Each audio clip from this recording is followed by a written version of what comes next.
अस्सलामुअलैकुम दोस्तों और साथियों, उम्मीद है आप लोग खैरियत से होंगे। इस वीडियो में हम बात करेंगे कि वो लोग जिनको मॉडर्ना की वैक्सीन लगी हुई है तो उनके लिए एक अहम अपडेट आई है बूस्टर के पॉइंट ऑफ व्यू से। अमेरिका का जो इदारा है FDA, food and drug administration, तो उसकी एक मशावरती कमेटी है जिसको vaccine and related biological products advisory committee का नाम दिया जाता है। तो उसके तकरीबन जितने भी मेंबर्स हैं सब ने इस हक में वोट दिया है कि जो मॉडर्ना की बूस्टर डोज है वो दी जाए, लेकिन उसमें एक तब्दीली भी की गई है बड़ी। जो मॉडर्ना की एक वैक्सीन होती है उसके अंदर जो मैसेंजर RNA की तादाद या क्वांटिटी है वो है 100 माइक्रोग्राम। उन्होंने ये कहा है, जबकि इसके मुकाबले में फाइज़र के अंदर है 30 माइक्रोग्राम। तो इस मशावरती जो कमेटी है इसने FDA को ये मशवरा दिया है, और वो ये भी आप जहन में रखें कि तारीख़ी तौर पे जब भी ये कमेटी FDA को कोई भी मशवरा देती है तो FDA उसको कबूल करता है। तो लोगों का यही कहना है, साइंस के जो हल्के हैं,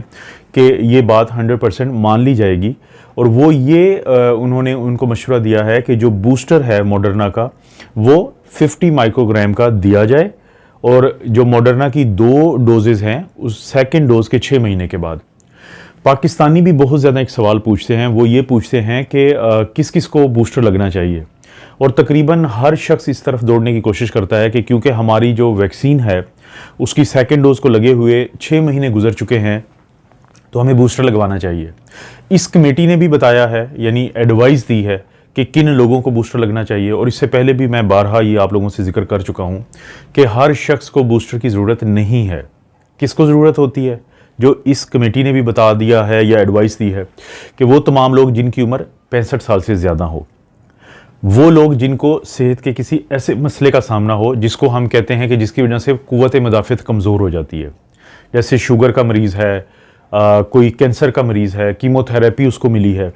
या खुदा न खास्ता HIV एड्स का मरीज़ है, या कोई भी ऐसा शख्स जिसके अंदर कोई ऐसी बीमारी है जो मुदाफ़ती निज़ाम को कमज़ोर करती है, और चाहे उस शख्स की उम्र 18 साल से लेके 65 साल या उससे ज़्यादा ही क्यों ना हो। और इसके अलावा वो लोग जिनकी जॉब की नोयत ऐसी है कि वो या तो इन मरीज़ों के बहुत करीब होकर काम करते हैं, जैसे कि डॉक्टर्स हैं, स्टाफ नर्सेज हैं, या वो लोग जो हॉस्टल्स में रहते हैं, जो नर्सिंग होम केयर्स में रहते हैं। इसके अलावा जो कैदी होते हैं, क्योंकि यहाँ पे एक बड़ा मसला ये होता है कि ये लोग इतने करीब करीब रहते हैं कि इनमें से किसी को जब कोई मसला बनता है तो फिर वो इन्फेक्शन जो है या वो मसला जो है दूसरों को जल्दी से मुंतकिल हो जाता है। तो इसको हम कहते हैं एट रिस्क ग्रुप।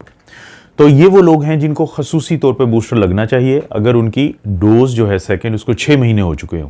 क्योंकि आप सबको पता है कि मॉडर्ना की 2 डोजेज़ होती हैं जो 28 दिन के वक्फे के साथ लगती हैं, और इससे पहले जो फाइज़र है उसकी भी 2 डोजेज़ होती हैं और वो 21 दिन के वक्फे से लगती हैं। जो फाइज़र है उसके बूस्टर की तो पहले ही इजाज़त मिल चुकी है, और मॉडर्ना की जो FDA है अब उसने इस चीज़ को वो अप्रूव करने लगा है कि बूस्टर के लिए।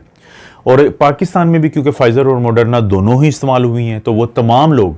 जो इन कैटेगरीज़ में आते हैं तो उनको चाहिए या उनकी फैमिलीज़ को चाहिए कि वो उनको ज़रूर लगवा लें फाइज़र या मॉडर्ना का बूस्टर।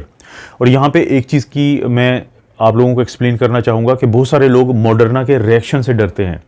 कि मॉडर्ना लगने के बाद बहुत ज़्यादा जिस्म में दर्द होता है, बहुत ज़्यादा बुखार होता है। इसमें कोई शक नहीं कि उसके नतीजे में एंटीबॉडीज़ ज़्यादा बनती है। लेकिन इन्हीं तमाम चीज़ों को देखते हुए वहाँ पे जो मॉडर्ना कंपनी है उसने इसकी डोज़ को कम कर दिया है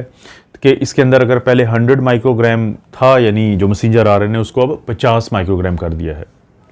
अगर हम पाकिस्तान की कर्व देखें तो खुशी की बात है कि पाकिस्तान की कर्व बहुत नीचे आ चुकी है,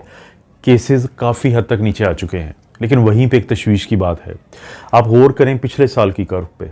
कि जब ये नीचे आए तो अक्टूबर के बाद, यानी हम इस वक्त अक्टूबर का मिड क्रॉस कर चुके हैं, तो अक्टूबर के बाद और ख़ुसूसी तौर पे नवंबर के दरमियान में से, यानी मिड नवंबर से केसेस बढ़ना शुरू हुए थे, क्योंकि सर्दियों में जो जितने भी ऐसे बीमारियां होती हैं जिनका ताल्लुक सांस की नाली से होता है, गले से होता है, नाक से होता है, तो वो बीमारियां बढ़ जाती हैं, क्योंकि जो लोग करीब करीब आ जाते हैं तो एक से दूसरे में मुंतकिली ज़्यादा आसान हो जाती है।